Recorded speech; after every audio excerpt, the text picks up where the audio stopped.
Datang di channel YouTube Kak Sandy, dan kali ini adalah episode ke-18 untuk buku audiobook buku Filsafat Ilmu Sebuah Pengantar Filsafat karya Jujun S. Surya Sumantri dengan kata pengantar Andi Hakim Nasution. Pengajuan masalah: 1. Latar belakang. 2. Identifikasi masalah. 3. Pembatasan masalah. 4. Perumusan masalah. 5. Tujuan penelitian. 6. Kegunaan penelitian. Patut dikemukakan di sini bahwa sebenarnya terdapat kaitan yang erat antara keenam kegiatan tersebut. Antara latar belakang masalah dan kegunaan penelitian kadang-kadang sudah terdapat kaitan yang bersifat a priori, umpamanya saja bahwa hasil sebuah penelitian akan digunakan sebagai dasar bagi penyusunan kebijaksanaan secara nasional.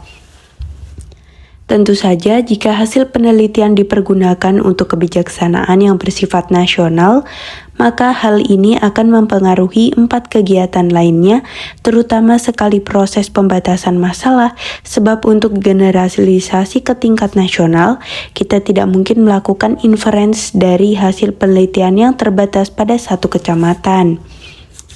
Demikian juga sekiranya hasil penelitian dari studi perbandingan antara pendidikan formal dan non-formal ini ingin dijadikan dasar bagi kebijaksanaan untuk mengimplementasikan pendidikan non-formal sebagai alternatif di samping pendidikan formal, maka masalahnya harus dirumuskan dalam pernyataan yang menemukan kemungkinan kita adanya perbedaan hasil belajar dari kedua bentuk pendidikan itu. Sekiranya kemudian ternyata dugaan kita benar, maka kita mempunyai dasar-dasar ilmiah yang dapat diandalkan yang mendukung pelaksanaan kebijaksanaan tersebut.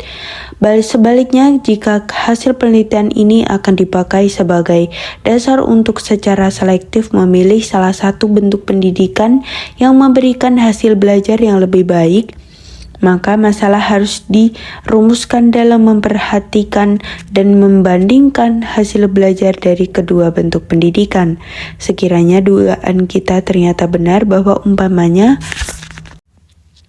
pendidikan non-formal memberikan prestasi belajar yang lebih tinggi bila dibandingkan dengan pendidikan formal, maka terdapat cukup alasan untuk melaksanakan kebijaksanaan yang mengganti seluruh pendidikan formal dengan non-formal.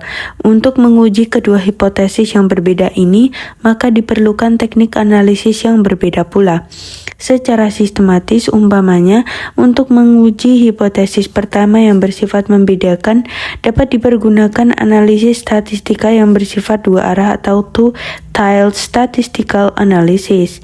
Sedangkan untuk hipotesis kedua yang bersifat membandingkan, dipergunakan analisis statistika satu arah atau one-tailed statistical analysis.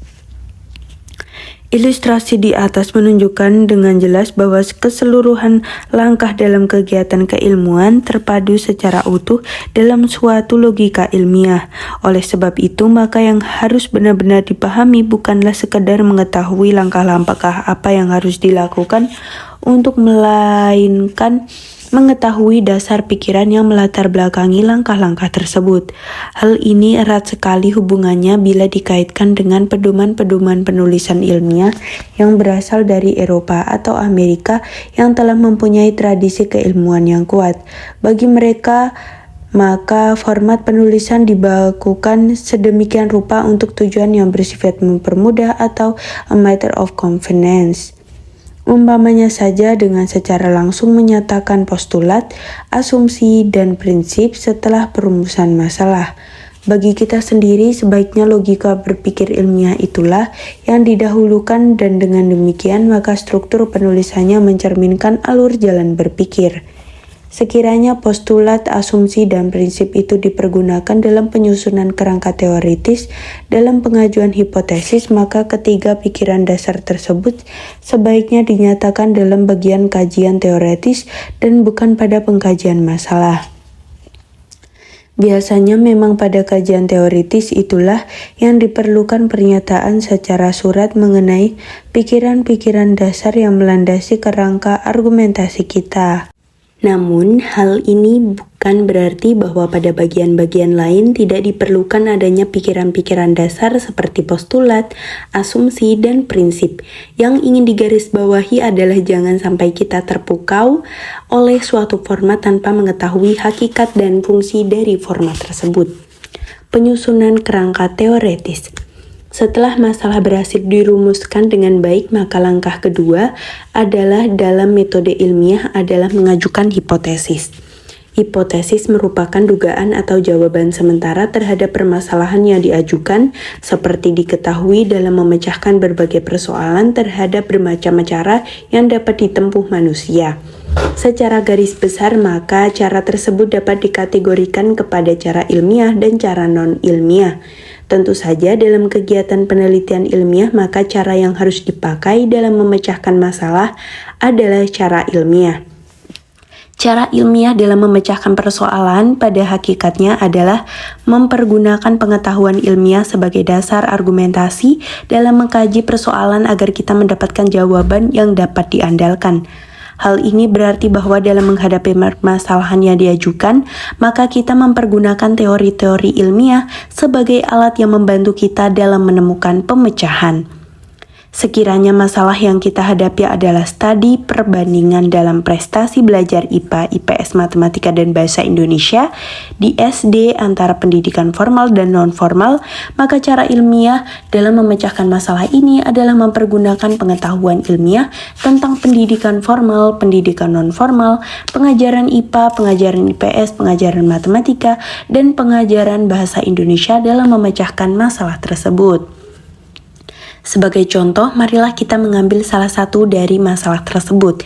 Sebagai contoh, marilah kita mengambil salah satu dari keempat masalah dalam perbandingan antara pendidikan formal dan non-formal, yakni tentang prestasi belajar IPA dan di SD. Dengan mempergunakan pengetahuan ilmiah yang relevan dengan permasalahan tersebut, maka kita mulai melakukan analisis yang berupa pengkajian teoritis. Upaya yang kita lakukan adalah mencoba mengkaji berdasarkan pengetahuan ilmiah mengenai karakteristik dari pendidikan formal dan non-formal, seperti apa yang disebut pendidikan formal dan non-formal itu, bagaimana cara pendidikan dilakukan, apakah prasarana dan sarana yang dipergunakan, bagaimana cara mengembangkan kurikulum, bagaimana caranya melakukan bimbingan, teknik evaluasi apa yang dipergunakan. Upaya kedua, disebabkan studi kita adalah membandingkan pendidikan formal dan non-formal adalah mencoba mencari perbedaan karakteristik yang terdapat dalam kedua pendidikan tersebut. Umpamanya saja, apakah perbedaan yang bersifat karakteristik dalam proses belajar mengajar?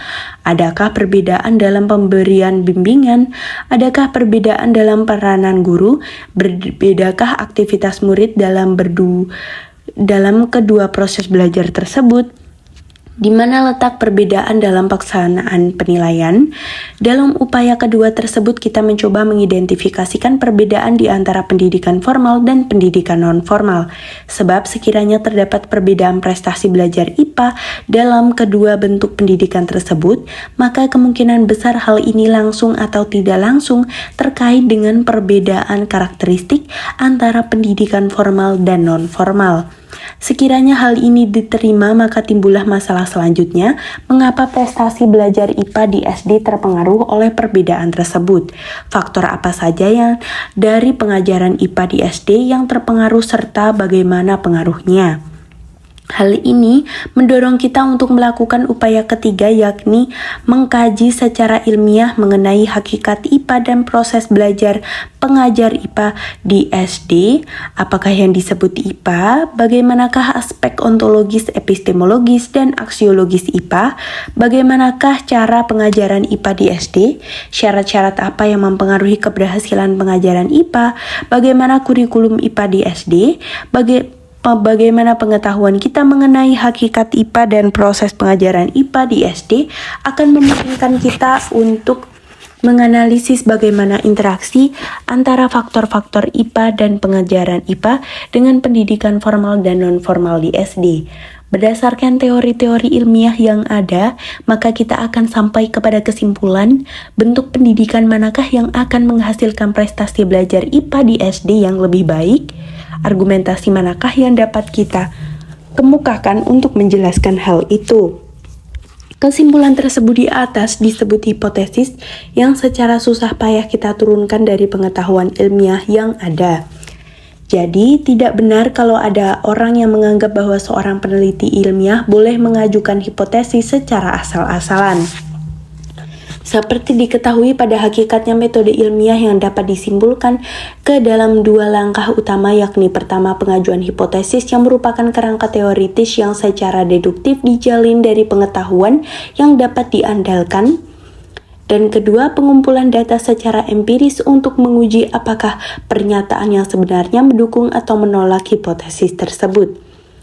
Semboyan ilmiah pada hakikatnya adalah sebuah kalimat yang berbunyi yakinkan secara logis dengan kerangka teoritis ilmiah dan buktikan secara empiris dengan mengumpulkan fakta yang relevan. Jadi pada hakikatnya seorang ilmuwan boleh tidak menerima hasil penelitian seseorang, apapun juga hasilnya, sekiranya kerangka teoritis dalam pengajuan hipotesis baginya tidak meyakinkan. Tahap pembuktian empiris hanyalah sekadar tahap lanjutan dari tahap pengajuan hipotesis dan tidak berdiri sendiri. Seyogyanya, dalam artian ilmiah yang paling murni, seorang peneliti tidak diperkenankan untuk mengumpulkan data empiris sekiranya belum berhasil menyusun kerangka teoritis yang meyakinkan. Bagi ilmu-ilmu alam di mana pengujian hipotesis dilakukan secara eksperimen dengan kemampuan untuk mengontrol semua variabel dalam laboratorium, maka tidak terlalu sukar untuk menafsirkan kesimpulan pengujian.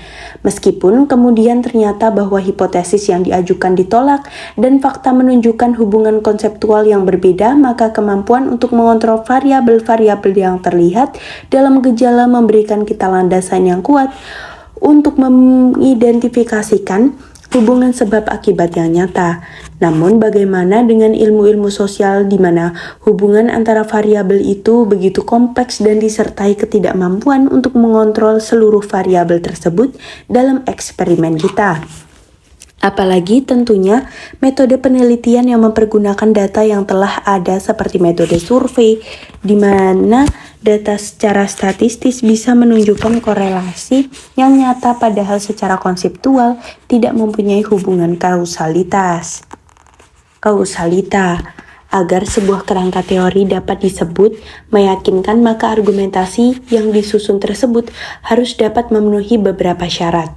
Pertama, teori-teori yang dipergunakan dalam membangun kerangka berpikir harus merupakan pilihan dari sejumlah teori yang dikuasai secara lengkap dengan mencakup perkembangan-perkembangan yang terbaru.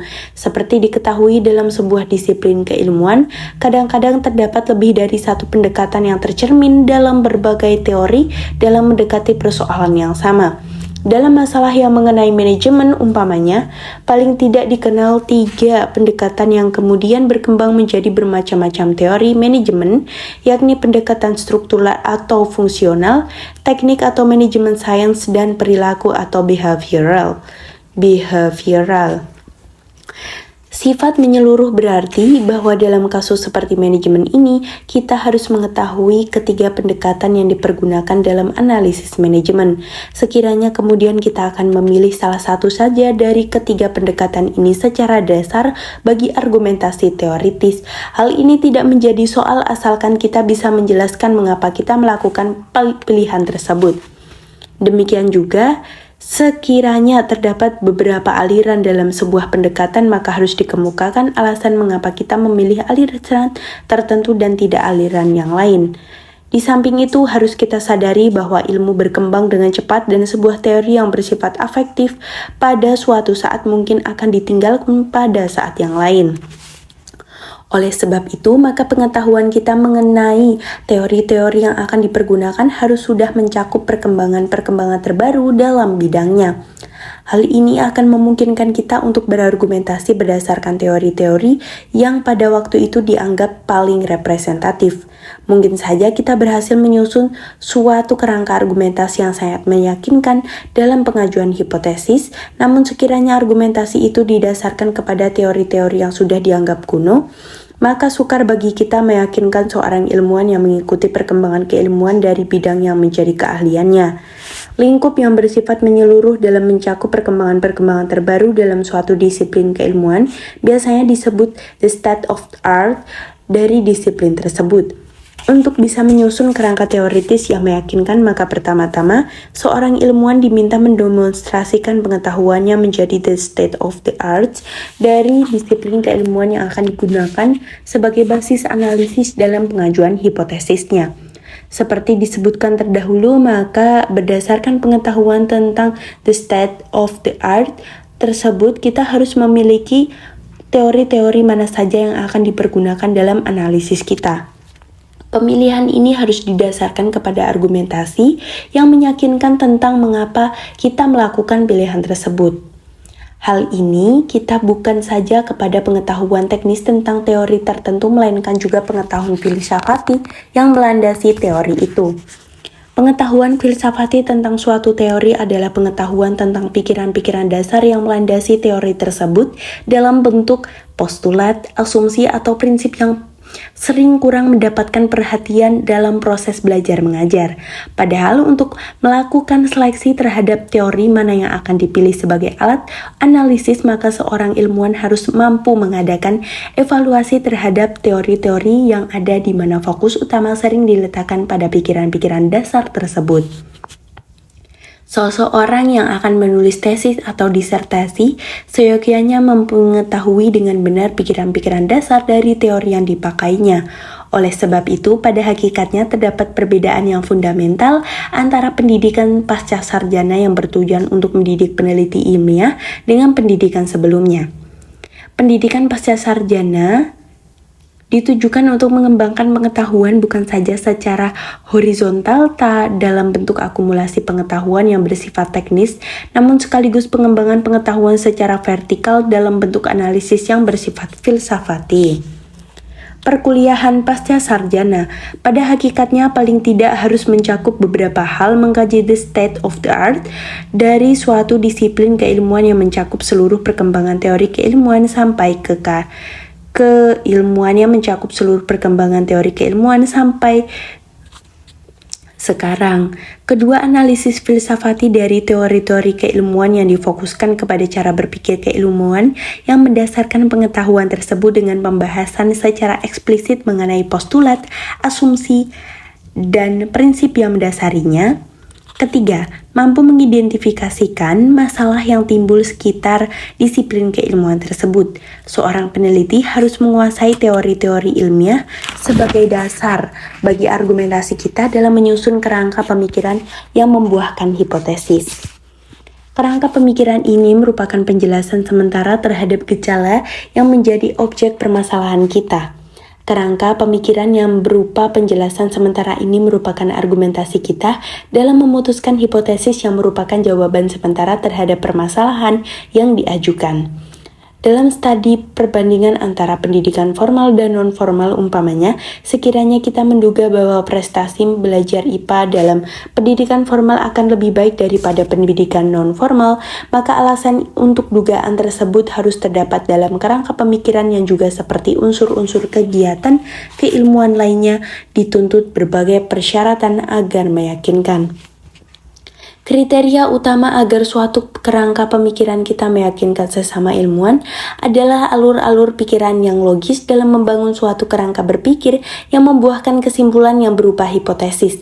Sering kita melihat dalam tesis atau disertasi bahwa terdapat banyak sekali kajian pustaka yang berbentuk teori-teori, namun sayangnya teori-teori ini hanya berfungsi sebagai pajangan belaka.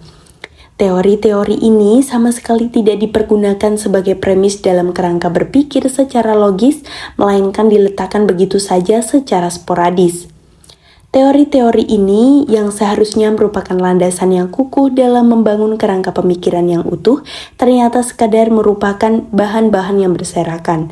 Kurangnya pengetahuan si peneliti tentang fungsi teori dalam penyusunan kerangka berpikir inilah yang menyebabkan kajian pustaka menjadi sering tidak efektif. Ilmu mensyaratkan bahwa pengetahuan ilmiah yang baru harus bersifat konsisten dengan pengetahuan ilmiah sebelumnya. Sekiranya hipotesis yang kita ajukan ternyata kemudian didukung fakta, maka hipotesis yang merupakan jawaban sementara lalu secara sah diterima sebagai pengetahuan ilmiah. Agar pengetahuan ilmiah ini bersifat konsisten dengan pengetahuan-pengetahuan ilmiah sebelumnya, maka hal ini harus tercermin dalam struktur logika berpikir dalam menarik kesimpulan. Untuk itu, harus dipenuhi dua persyaratan, yakni pertama mempergunakan premis-premis yang benar, dan kedua mempergunakan cara penarikan kesimpulan yang sah. Pada hakikatnya, kerangka berpikir dalam pengajuan hipotesis didasarkan kepada argumentasi, berpikir deduktif dengan mempergunakan pengetahuan ilmiah sebagai premis-premis dasarnya. Mempergunakan pengetahuan ilmiah sebagai premis dasar dalam kerangka argumentasi akan menjamin dua hal. Pertama, karena kebenaran pernyataan ilmiah telah teruji lewat proses keilmuan, maka kita merasa yakin bahwa kesimpulan yang ditarik merupakan jawaban yang terandalkan. Kedua, dengan mempergunakan pernyataan yang secara sah diakui sebagai pengetahuan ilmiah. Sekian untuk audiobook hari ini, nantikan juga episode selanjutnya dan dengarkan juga untuk episode sebelumnya. Atau mungkin bisa coba buku-buku yang lain juga. Buat kalian yang udah dengerin, jangan lupa like, comment, share, dan subscribe untuk membantu aku membangun channel YouTube ini agar channel YouTube ini tidak hanya memberikan manfaat untukku, tapi tidak hanya untukmu juga, tapi juga untuk orang-orang di sekitarmu. Yuk membaca buku.